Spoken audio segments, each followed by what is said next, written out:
depths of silence where echoes remain.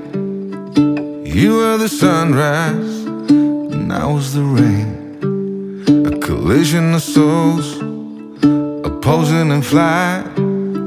I was the darkness, you yearned for the light. Now you're gone, and I'm losing my mind, losing my mind, I'm losing my mind. Now you're gone. Why did you cut me up, bring me out, and leave me high and dry?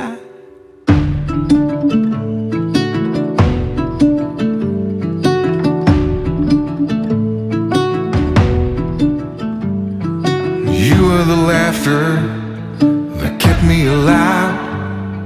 You were hello, and I was goodbye. An ember that flickered, that faded away. You were the summer, I was that same old shit in me. Now you're gone, and I'm losing my mind, losing my mind, losing my mind.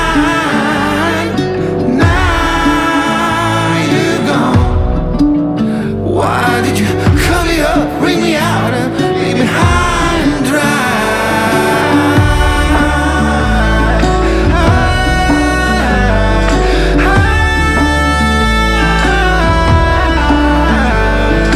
Now you're gone.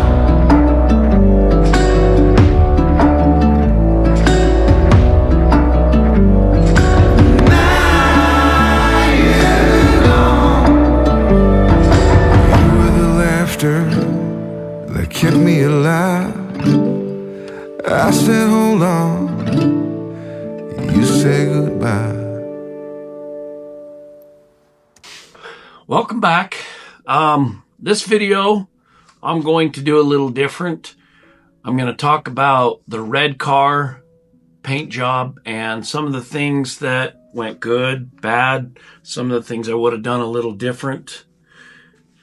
And I'm not going to really be able to, I guess, talk about it freely as much as I'd like. I mean, I will, but I did come up with some notes because I had so much, well, I always have so much going on. And with that car and everything, trying to beat the weather and everything that, you know, if you've watched those series, it was chaos, to say the least. I don't know, it was good. Everything turned out way better than I had imagined from the beginning and also during the process. But I wanted to talk about some of the things and, you know, like I said, what I would have done different, or because I'm going to try to paint that black Dodge. And I hope to do quite a bit better on it, but again, I don't have a shop or anything to pull it into. The red car I could have not really squeezed in here without having much room at all and paint everywhere, but I thought about putting it under that lean-to and covering it during that process. And as time went on, some of those days turned out to be a little bit warmer than what I thought they were going to be. And so anyway, I want to talk about this, and then I'll try to put this together with some video clips from those 4 videos, different parts, I guess. But I'm not really good. Like I said, the editing, I barely get done, barely get by with what I'm doing, let alone trying to do things that I'm not used to doing. And doing all of it myself that's what makes it even all that much harder. So anyway, I'll get started and kind of go over this. And like I said, just touch base on the things that I felt like, I guess, were most obvious or important, or things I could have done better, whatever. But to start with, the car had, gosh, bondo already, some of it fairly heavy, like it still does now.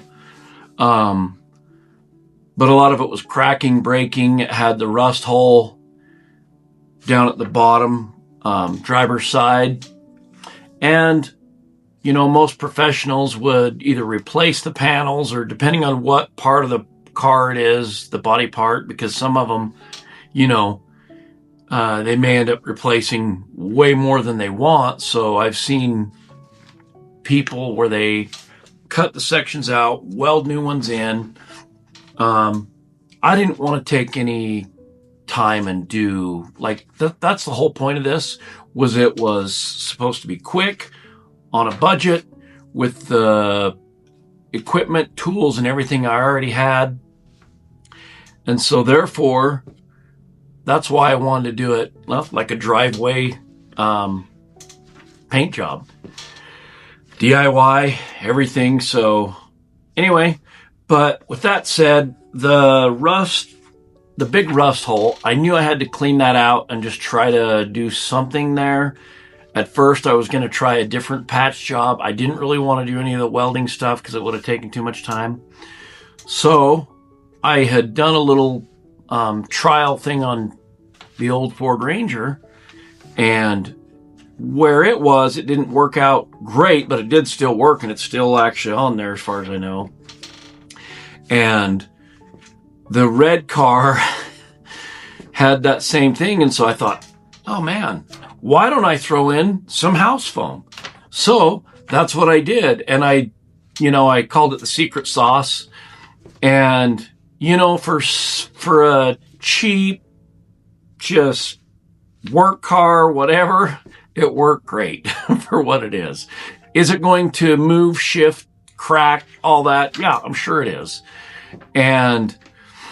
But for what it was for, and that area where it was tucked into, everything, like I said, that was probably one of the better areas it could have been in. On the Ranger, it was on the fenders, on the bed, so everything moves more. Whereas that one, I don't think it sees as much movement. So putting it in there, you know, kind of like it was factory approved. Hey, here, I'll just throw this in here, bondo everything up, and done.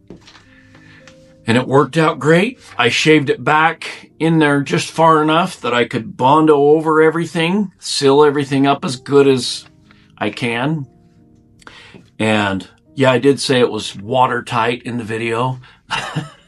No, that was a joke.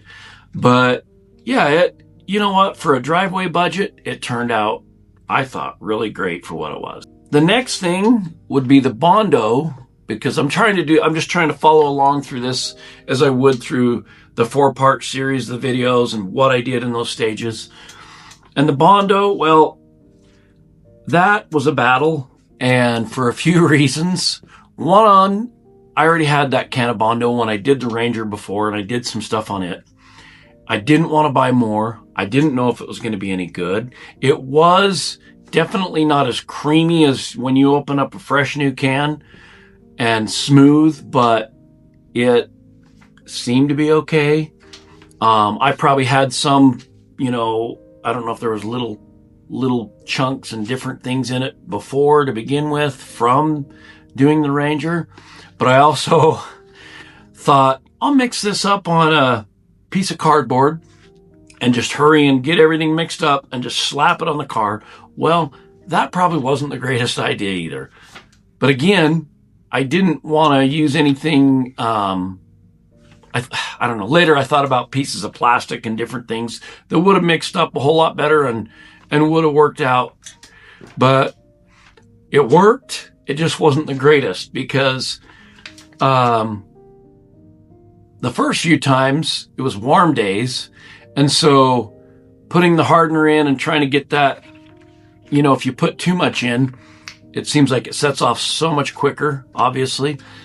And so there was times when I'd get started and wow, it was already all but done, gone.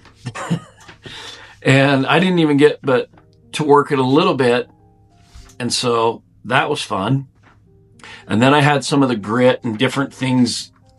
And as also wood setup, you know, I would have it looking pretty good. And then I would go and think, I need to make one more pass. And as soon as I did, it was almost like it would roll it. and make a little bit of a mess. My fault again. And you know, mixing it on cardboard and everything. Those things I would have done differently, and I would have started with a fresh can. I think I've had that, like I said, probably about 2 years. I don't know for sure how long. But if it would have been a few months or something, probably completely different. I don't know. But yeah, that's what makes it a true driveway build is going through those moments, especially if you're like me, haven't had zero to very little experience and you're learning as you go. It changes everything, and you find yourself making some sketchy decisions along the way. Even though I had many to start with anyways. So then the deer crease, after I had got everything close, hit a deer, of course, on my way home from work, messed up the front fender, had to wait and try to find a new fender because I wasn't, you know, at one time I thought, gosh, can I straighten it? Yeah, probably. Would it take forever? Absolutely. So I bagged that because I'm already trying to rush and beat the time and Mother Nature, the weather, everything. Found a fender, had to go through and take the old one off, put the new one on, crease down the door, had to rework and bondo. I tried pushing it out from the inside. That wasn't going to happen because it was just, like I said, just a nice little crease from that deer. And I don't know, it would have taken me forever. So that part of it, I just cleaned up with the sandpaper good and rebondoed. Like I said, it'd be great not to have that much bondo on them, but what do you do when you're trying to do these things yourself and not know what you're doing? You're going to do whatever's cheap, easy, quick. So I did get it done. But yeah, feathering that thing out and trying to blend everything, and then with that other back panel where that rust hole was, it was like trying to sand a mountain at times with me and having the issues with the bondo and different things. But I got it. There was times when I felt like it was really pretty close, and then there was other times when I could feel just a little bit of, you know, the dimples and different things. But from there, the sanding. So the sanding, that's where I found out that a lot of the life of the project comes into play, because if it isn't sanded and done right that way, you're going to fight things all the way through. And I felt like I did that for the most part pretty good, going from 80 grit to, I think I went up to 320 or something. And I have different grits, different styles. Some of them are just hand, little foam pads. Some of them were made for the orbital sander. And then some of them I just took the sandpaper itself and used. Oh, and the blocks. I have the blocks. I should have washed the car, I think it was the first time, but I was trying to get the whole project started and underway quick, and I didn't. And I had mentioned and kind of joked around about how, because you've seen the zip ties on the front of the bumper, and how everything gives it character, from the dirt I left on it, to the zip ties, to the dents and everything it started with. But overall, I would say the sanding came out pretty good. A lot of work, especially with what I had from the front fender being replaced and the deer hitting the car and everything, to add on top of what I had already done. But I got it, and I thought that part turned out pretty good. Except the one thing I noticed after I had got started with the primer and spraying, mostly the paint, because that's when everything starts to show its real character. And on the back, where the fading and peeling of the old clear coat had happened, I didn't feather that in enough, and I probably should have sprayed a couple of coats of primer just in that and that trunk area first to kind of act as a filler, I guess. I didn't do that, and I should have after I seen the results on that. You can see it and it's not like super obvious, you got to be up close. But if I would have worked that in better and sanded that, and like I said, hit that with the primer, that probably would have turned out a whole lot better. So there's those kinds of things that I learned. And like I said, you're rushing. I was rushing to hurry and do all these different things. So some days I'm trying to beat time. Some days I got to go to work. But I made it happen, and it's done. And like I said, I'm pretty happy with it overall. Timing and weather. That one was probably my biggest battle. When I first started it, it wasn't as big a rush, but I knew that I was going to be pushing into that season and the time and the weather changes and everything. That one was tough. Basically, I picked the worst time of year to paint with the weather changing, the daylight savings. We lose our long days are gone. Everything shortens up. And here comes those cold, crisp mornings, which led to all sorts of issues during the process. The moisture on the panels, even, the one morning obviously I had to wash the car before primer paint and everything. But I knew that would create more moisture and more, whether there was a little bit of icing or buildup over the car, frost the next day. I didn't know, but I knew I had to get it done. So there was stuff like that. The wind, when I was in the masking process, trying to fight things and peel everything off, because I had wind throughout the whole process at different times. And the leaves, bugs, everything, a lot of that comes into play more during the paint. But the masking, along with that whole timing and weather, to get the masking tape and stuff to stay. The blue tape, that's more of a house, residential or commercial paint and tape they use. And a lot of guys use the more high-dollared frog tape, different things. But the yellow automotive tape did work really well. The duct tape worked great. I thought the one time it was going to, especially when it was warm, a little bit warmer, the one day masking, I thought it might leave that sticky residue on some of it, but it didn't. So that worked out. But yeah, I used at least 3 types of tape to make it all happen and get everything covered. Yeah. And so, yeah, along with the timing and the weather, and the short days, was working. Whether it was the next morning I had to work day shift or graveyards, that all came into play with having, like I said, even more limited time to get everything, prepped and ready and then painted.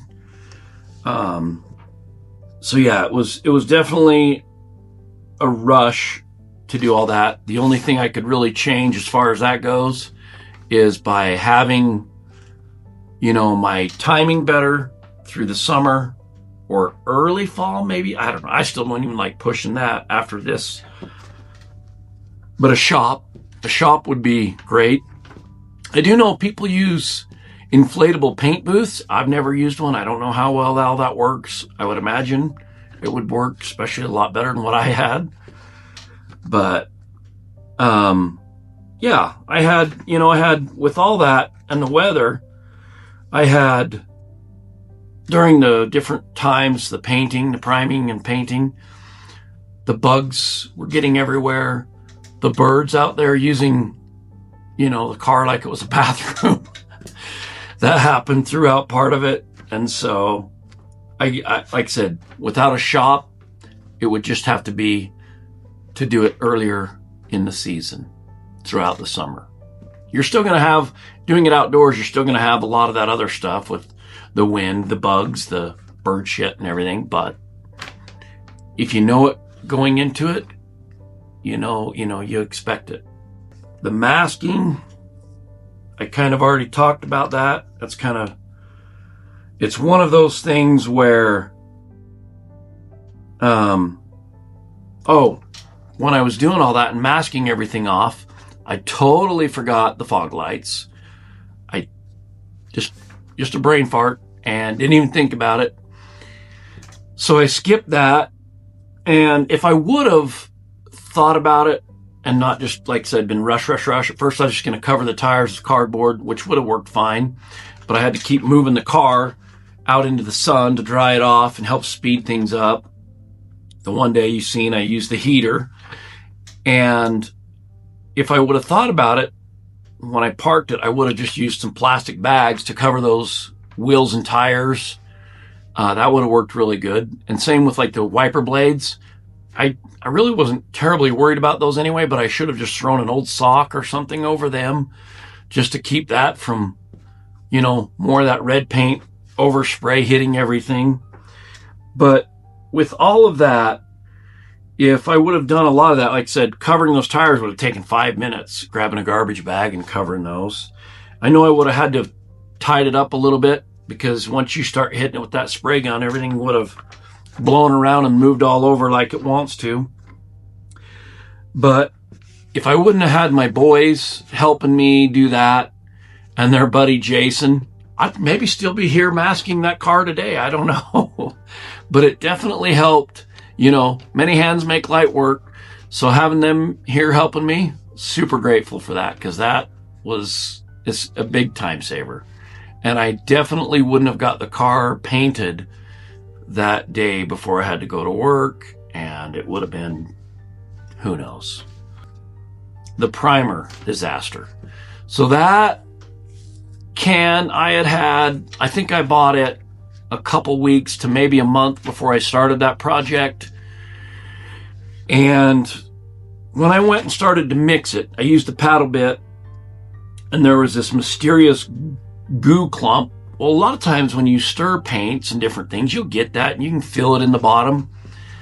And after stirring it for a while, it felt like everything was mixing, like, you know, the liquid and everything.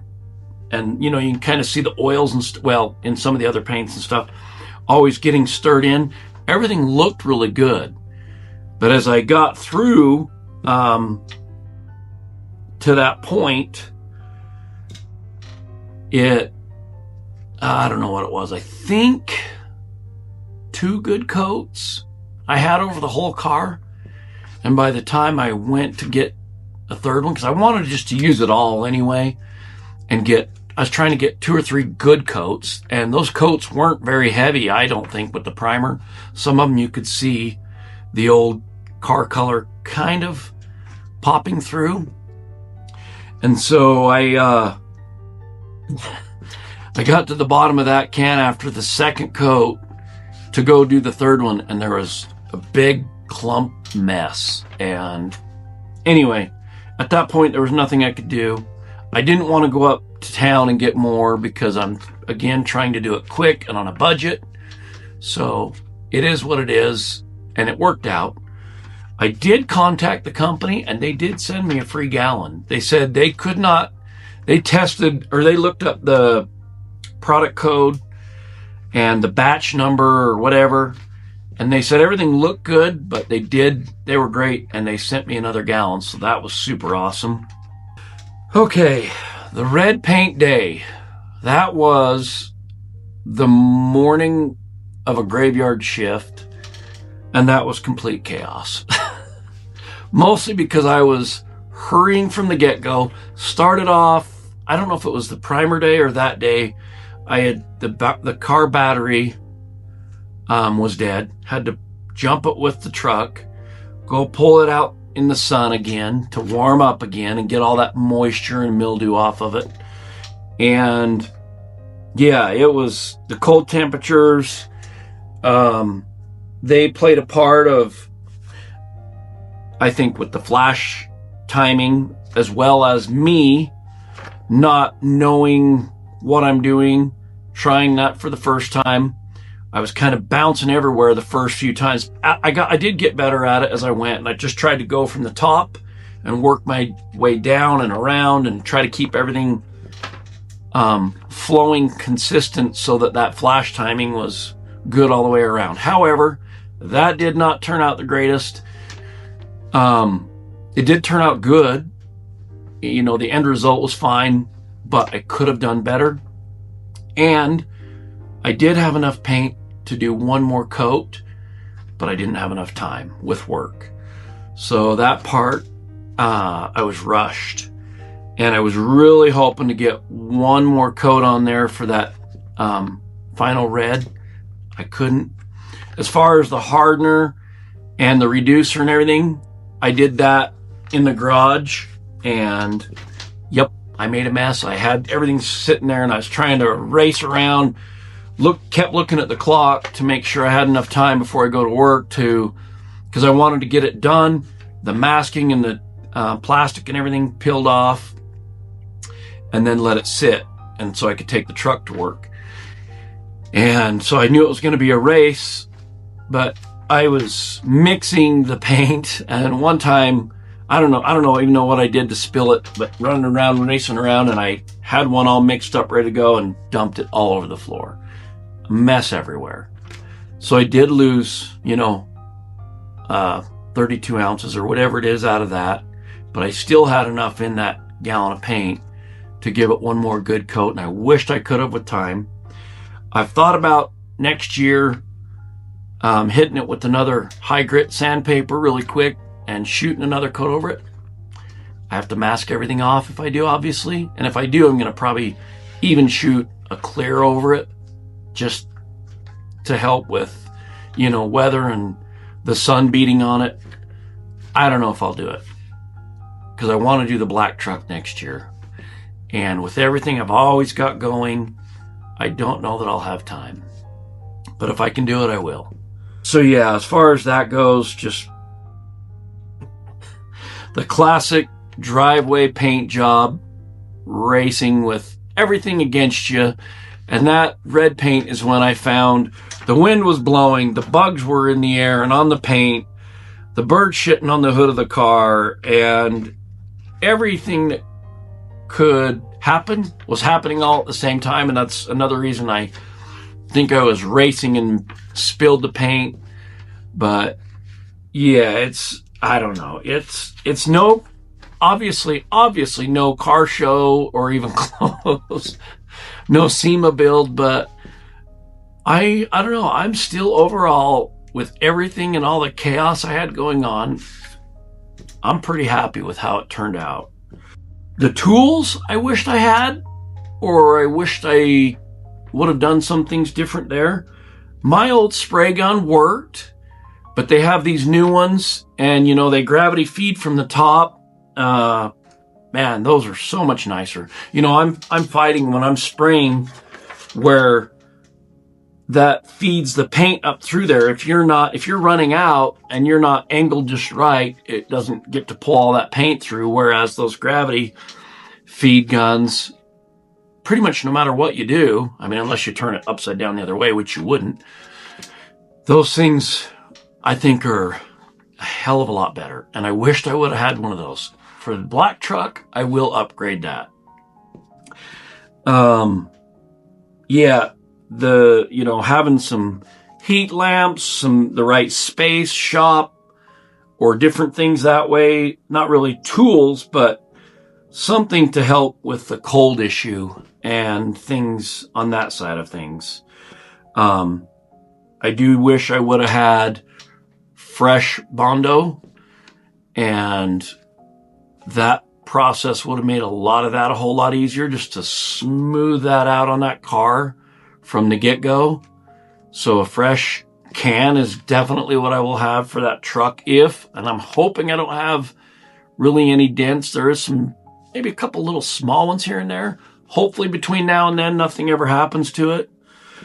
But yeah, there's always some different tools and things. If I would have had a better can of primer, one more stage of things that would have went right. I don't know. Like I said, with all that we made it across the finish line, and there could have been some different things. Better block sanders, probably.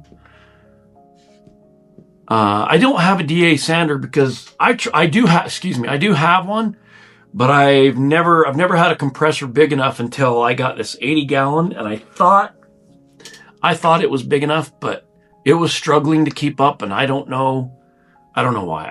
Like I said, I've never used it enough. It's been sitting in one of my cabinets for years. I bet I've had it for 15 plus years. And I did try to use it, but it wasn't working out. So I did, and maybe I just needed to turn my pressure up. But again, I was racing for time, didn't look at any of that. So that's why I did use the electric one. And it worked. Like I said, it worked fine for what I needed. The unexpected wins, I would say, like I said, I was stressed out a lot of the times with weather, timing, work, everything. But with all the chaos, the car turned out way better than I had originally thought it probably was going to, and especially as the process was going along and things were going wrong. The color actually popped way more than I thought. I did mention in the video it was kind of an orange to start off with after I just finished. It is more of a red, obviously as it dried up. And it's not, I wouldn't say it's quite the red that it was originally, but pretty close. And it looks great. Other than the flashing, the few little bit, flashing issues I had.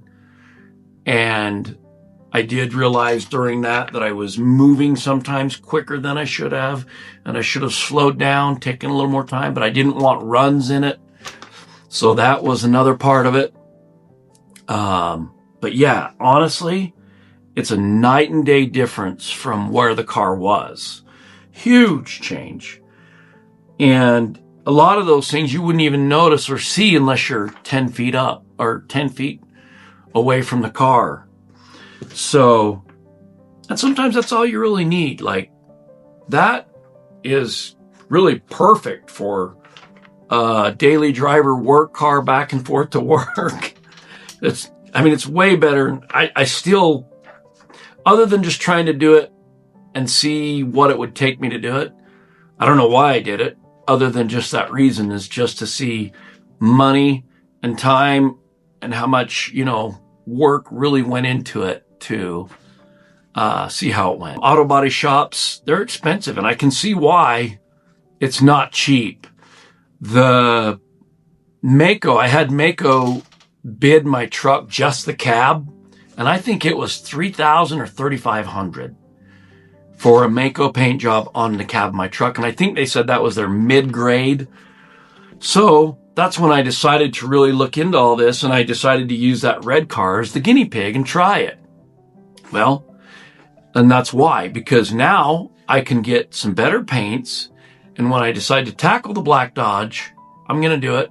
I'm not saying it's going to be great, perfect, or anything, but like I said, I'm very impressed with the red car, and if I can do that again with the black truck and hopefully improve some things, maybe not. Maybe it'll be the same exact chaos, but I'm going to try it. And so, I don't know. Obviously, it's not a show car, but compared to what, like I said, the fading, the clear coat, the dents, the rust, and everything, huge difference. It almost looks new. Almost. The final take, I would say, is, I don't know. It was messy. It was stressful. It was chaotic. It was, the timing, the work schedule, full of mistakes here and there, learning as I go. And I don't know, throughout the whole thing, especially once I finished it, I realized, you know what? All this chaos, a lot of it's my own doing. A lot of it's, the weather and what I can't control. But it's mine. It's done. And overall, I'm very happy with it. Like I said, I started off on a budget, trying to use what I had, not spend, any more money than I had to. Racing against time. Hitting the deer. Bondo issues, you know, not having a good fresh can and then me mixing it on a piece of cardboard and different things. Fighting that. The paint spills. The bird bombs. The, you know, primer, whatever was in the bottom of that can. And all of it was definitely worth it. In the end, I'd do it again. But yeah, if you can have a better place to do your project, if you have a nice shop, if you have some way to keep it out of that weather, and have somewhere in a corner of a shop where you can work on it, take your time to do it right, take extra time to do the body work, shit, you're going to be 100 times better off than I was. But for, you know, hauling ass, getting things done, racing against time, a budget, you know, work schedules, everything, the weather, man, it turned out pretty damn good. I'm happy with it, like I said. And I hope the Black Dodge can only be that much better. Time will tell. I'm always racing against time, doing other projects. Some of these things, like I said, I'm not filming, not doing. I wished I could, but man, the editing, it's tough. So thanks again for watching. And until next time, God bless.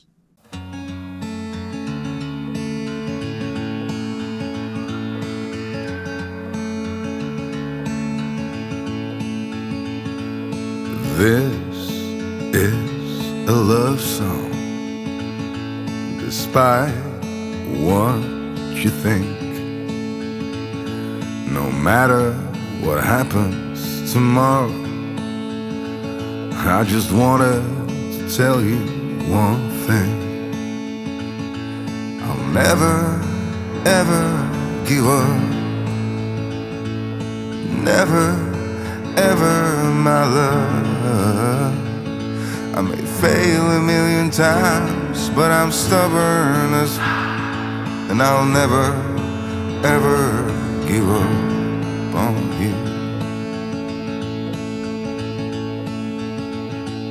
Meet me in the garden where the wildflowers bloom. Forever, trust me, my darling, as I sing you this song. And I'll never, ever give up. Never, ever, my love. I may fail 1,000,000 times, but I'm stubborn, and I'll never, ever give up on you, my love.